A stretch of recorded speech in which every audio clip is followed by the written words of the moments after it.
Bueno, ya está en el estudio de 10 en punto el secretario de Hacienda, José Antonio Meade. José Antonio, te agradezco mucho que estés aquí. ¿Cómo estás? Buenas noches. Finalmente, vamos con este tema. Es un grupo de transportistas los que están haciendo la mayoría de los bloqueos y dicen, lo estamos haciendo porque no tenemos de otra, porque este aumento nos saca del mercado. Somos hombres camión, si asumir este costo de la gasolina nos llevaría a perder el mercado. ¿Qué les dices? Déjame primero hacer una reflexión de por qué está pasando lo que está pasando con las gasolinas. Cuando uno va a una gasolinera en México y en cualquier parte del mundo, paga uno tres cosas. Paga uno primero lo que cuesta la gasolina. Lo que cuesta la gasolina, además, transportada hasta esa gasolinera, y paga uno impuestos. Hay esos tres elementos que están presentes en la gasolinera. ¿Cómo se mueven esos tres elementos y quién los determina? El impuesto, el gobierno. Y el gobierno, en el caso del impuesto, ha hecho un esfuerzo. El único componente del precio de la gasolina que va a caer este 2017 es el impuesto. El segundo elemento es lo que cuesta llevar la gasolina hasta la gasolinera. En ese no participa el gobierno, es el margen de los gasolineros y el costo de logística. Sobre él podemos tratar de influir generando más inversión y más competencia. Y el tercer elemento, el más importante en el costo de la gasolina, es lo que cuesta la propia molécula, lo que cuesta el petróleo convertido en gasolina. La materia, pues. Tenemos, de hecho, mira, si lo quieres ver, aquí lo tenemos. Es 1 litro de gasolina magna, 15.99. Costo de combustible, 8 pesos. Logística y distribución, 1.18. Estaciones de servicio, me imagino que es digamos, el funcionamiento de la gasolinería. Impuestos entre IEPS, IVA y estatales, 5.82. Es alto el 5.82. Depende un poco contra qué lo compares, contra quién te compares. O contra otros países. Contra otros países y aquí mismo. El 5.82 refleja el Mira, ahí impuesto. están otros. Sí. Ahí está Estados Unidos, Colombia, Brasil. Y Estados Unidos es interesante porque estás comparando con un solo precio promedio.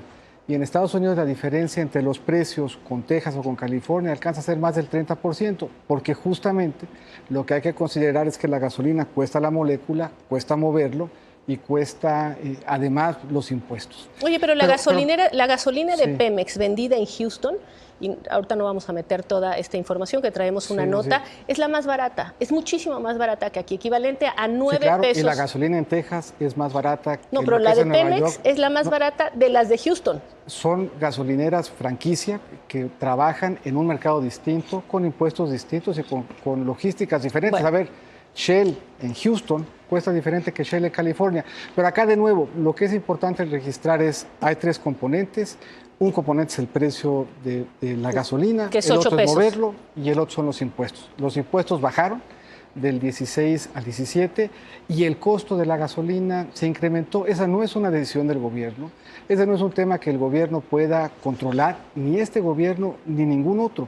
Y por eso es relevante la comparación internacional. Si nosotros estuviéramos viendo que el precio del petróleo sube para México o sube solamente en México el precio de la gasolina, algo estaría pasando en México que no es comparable con lo que pasa afuera. Pero nos podemos comparar en los márgenes y estábamos viendo que Colombia es más barato que nosotros y también podemos hacer otra pregunta. A ver, Denise, son 120 países los que son más caros que nosotros, son menos de 40 los que son más baratos. Estamos metidos en media tabla.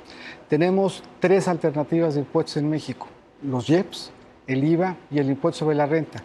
Con eso más la deuda es lo que tenemos para hacerle frente a todo el gasto y todos los programas de gobierno. Si nosotros queremos ajustar cualquiera de estos componentes, tenemos que ver qué ajustamos en el gasto de gobierno para hacerle frente. Y te doy un par de ejemplos. Digamos, sería, si quisieran poner, porque alternativas siempre hay. Sí, claro. O sea, alternativas, ustedes optaron por una. Sí. Una que tiene enojadísima a la gente, como y lo si estamos hubiéramos viendo. optado por otra. Hay otras alternativas posibles. Ustedes optaron por esa. Es correcto. Hay economistas que dicen, hombre, ¿por qué no lo hicieron de manera progresiva? Hay otros que dicen, esta es una consecuencia de decisiones anteriores. Por ejemplo, el costo de moverlo, que es uno de los elementos que estábamos viendo del costo. En México es muy alto, se roban la gasolina en los ductos, hay muchos temas. Sí, hay muchos temas y yo creo que podemos tratarlos todos. Robo de combustibles, hay que ser implacables, tenemos que hacer una estrategia diferente, lo estamos trabajando con Pemex y vamos a buscar que eso se abata de manera muy importante.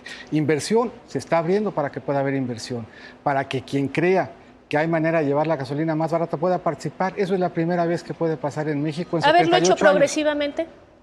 Depende cómo lo hubiéramos subsidiado, porque a ver, aquí un poco el planteamiento que haces es como si el gobierno hubiera dicho, puedo subirlo o no subirlo, y no tiene alternativa el costo.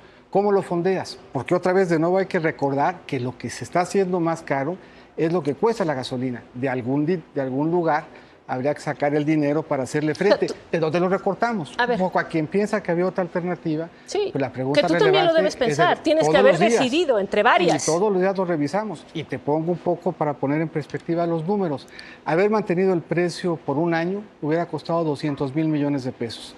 Déjame ponerte en perspectiva qué quiere decir 200,000 millones de pesos para atrás. ¿Qué? ¿No había alternativas para ir haciéndolo progresivamente en los meses meses anteriores? Y hubiera sido muy bueno que mucho de lo que se está haciendo ahorita se hubiera hecho desde antes. ¿Por qué no? Entre otros, reflejar de mejor manera el precio. Cuando mantuvimos artificialmente bajo el precio, nos costó 5.5 del PIB. Hoy tendríamos esos ahorros para hacerle frente a contingentes. No los tenemos. Esa decisión que hoy se está cambiando. A ver, lo que es interesante, hay decisiones atrás que nos llevan a esta situación. Entonces, sin duda. Y esas decisiones tendrían que tener un costo político, porque lo que vemos hoy es, la gente está muy enojada y tiene razón en estar muy enojada. Y nosotros también lo entendemos, y si hubiéramos tenido una alternativa mejor, lo hubiéramos implementado. Las decisiones que se están implementando van a permitir que en un noticiero como este, en 6 años, no se hagan esas preguntas, porque se van a poder hacer las inversiones, porque se va a generar más competencia, porque tendremos más fortaleza en las finanzas públicas. Pero ahorita en el corto plazo, 200,000 millones de pesos, hay que traducirlo en cuánto implica en becas, en cuánto implica en programas sociales, en cuánto implica, por ejemplo, en el apoyo a la leche. Te doy un par de datos para ubicarlo. Lo que gastamos hoy en apoyar a la leche son 2,000 millones de pesos. Comparado contra 200,000, acá estuvimos viendo a gente que ha engañado en redes sociales, a gente que está siendo violenta, a gente que no está... Pero hay mucha gente enojada por muy buenas razones también. Acá estuvimos viendo en el noticiero y si le ponemos un poco el tiempo en términos relativos, pues lo que vemos más tiempo en el noticiero no es gente que estuviera enojada. Pero es una descalificación del enojo, porque el enojo se ha manifestado de muchas maneras. No es una descalificación del enojo, es simplemente un llamado a que en términos de cómo nos expresemos, no lastimemos al resto de los mexicanos, no dividamos. Quizá estas son la versión, este es el punto del iceberg del enojo, pero así como estamos viendo esto, hay muchísima gente enojada que está en sus casas, que no está haciendo esto. Sí. Entonces, y de nuevo, para reflexionar con esa gente, la alternativa hubiera sido que afectáramos las becas, que afectáramos a los doctores. 200,000 millones de pesos es la mitad de lo que gasta el IMSS al año. Esto es, las decisiones todas tienen efectivamente implicaciones, pero también revisar la alternativa lo hubiese tenido. Bueno, pues lo que tú dices es lo único que les quedaba hacer, aunque es consecuencia de decisiones anteriores. Sin duda. Muy bien, te agradezco muchísimo. Gracias por estar aquí con nosotros. Gracias, el secretario. Y bueno, nosotros nos vamos con otras cosas.